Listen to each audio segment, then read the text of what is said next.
Hello, I am Valerie, and I'm here representing the Thetology team to showcase a new Pulpito. This is the new UI of the current Pulpito we made, so using modern tools to implement advanced features. So this is how the new Pulpito looks like. You just add -ng to the current URL, and you can access the new Pulpito. Right now, it's behind the VPN, but we are working on resolving this, and it'll not be behind the VPN very soon. So as an overview, we'll go over some UI improvements and data visualization improvements. Then we'll go over two job history and killing runs are two big new features that we have, and then we'll go over the future roadmap. So this is how the dark mode looks like. This is for users who prefer dark mode and look at the screens a lot. Now let's look at the run list table. In here, we have features like toggling columns and advanced filters that we didn't have before, and toggling number of runs we can see in a page. So this is how the run list looks like now. This has all the columns we have in the current Pulpito. And we can toggle columns using the toggle icon that we have. And for example, in this, I have toggled off the scheduled, and it's nowhere on the run now. Next, we can reduce the number or increase the number of runs we see in a page. This is for people who like more customization to their run page. Now we have implemented a really nice filter menu for the run page on which we can filter runs by a lot of fields. Like, for example, in this, I have filtered by status. So it shows all the runs with waiting status. For example, this is a very requested feature in which we can now filter by all of the run names in the username. And on the top right of the table, you can see the applied filter as user Thetology. And we can also show a combination of filters. For example, in this, I have username and suit. We can have 5 filters or maybe even more. Now let's look at the job list table and the customizations we made in that. So this is how a job looks like in the new Pulpito. We can again toggle on and off columns in the job list table. Interestingly, we have added task list and description in this table. So now you can look at what task the job has from the table view and the description as well. This is a really interesting feature called the global filter. So at the top one, you see I searched CephADM, and it showed CephADM string. It searches across all of the fields, hidden or shown. So for example, if I want to see fail filter and I don't want to search, I can just type in fail. It'll show all of the failed jobs. And I can combine this with multiple filters. For example, with global filter, I added a description of NVMe off. So before I had 2 runs, 2 jobs, now it shows 1. So this is another new feature much requested. So when a job fails, it fails with a failure, and we want to see if that failure is local to that run or it's there in other runs as well. So with this, we can go to the job details page. We have this new button added of show history, and if we click that, it shows past 25 jobs with same description. This page will get a major upgrade, but with this, right now, all of this is live. So we can look at the same description of the job across runs and see how it failed or passed before. This is another exciting feature, which is killing run with a button click. With this, we have authentication with GitHub, and then we can kill our own runs. Right now, with the current Pulpito, users can't kill their own runs. They have to ask admins which have sudo access to the upstream to kill their runs. So with this, you get access to kill your own runs. To log in, first, you need to be a public Ceph organization member on GitHub.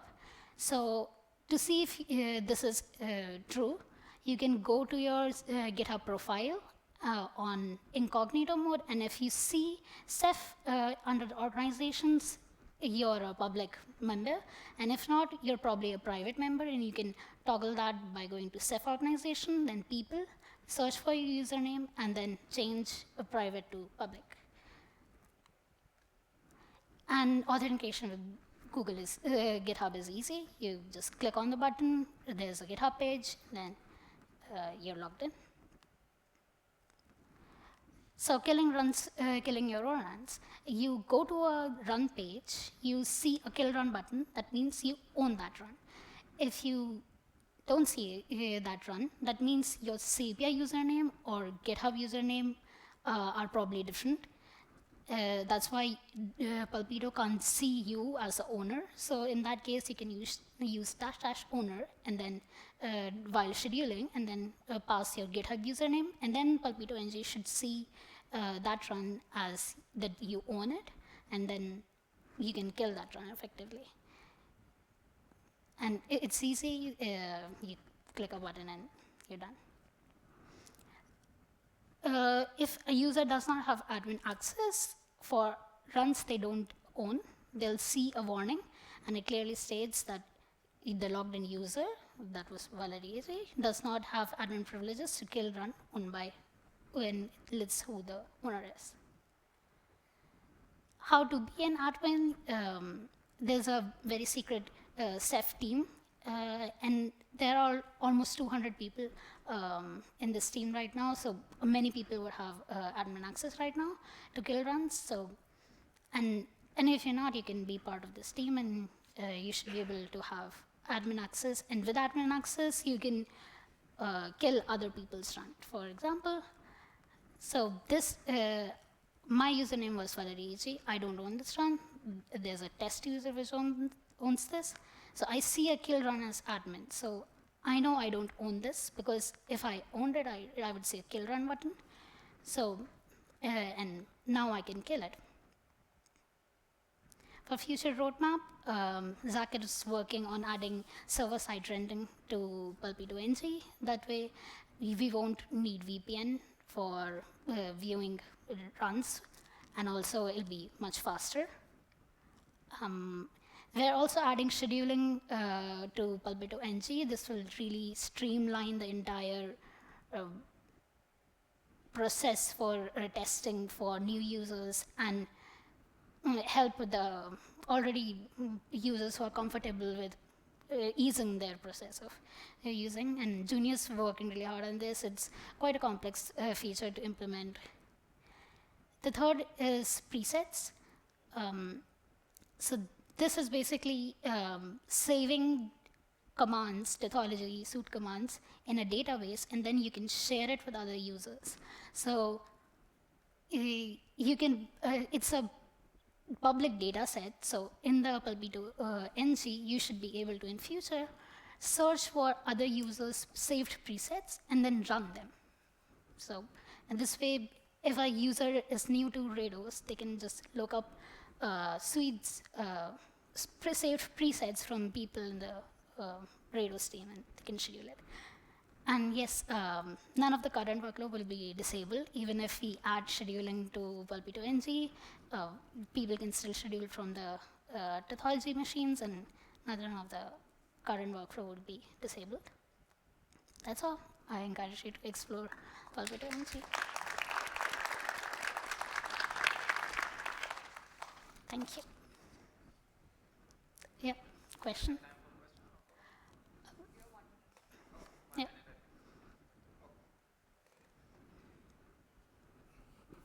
First of all, thank you. It all looks really nice, and it's nice to see that Pulpito is getting improved, because we spend a lot of time on Pulpito as developers. So thank you, first of all. Second thing I wanted to ask you, shown that we can see a failure for a specific task. So perhaps we can somehow connect it with a tracker for this task and like see the result, the tracker for our bugs, and like see the reason for a failure much quicker and perhaps connect between the two. Is that possible, or like? So connecting with the tracker, you mean searching for the error message? We could see like the history of this task's failure, right? So maybe we could like somehow just connect the tracker identified with this task that is failed, that we know that there is already a tracker handling that, or it's in progress. Just an idea throwing out in the air. Yeah, I can look into this. Cool, thank you very much. Thank you.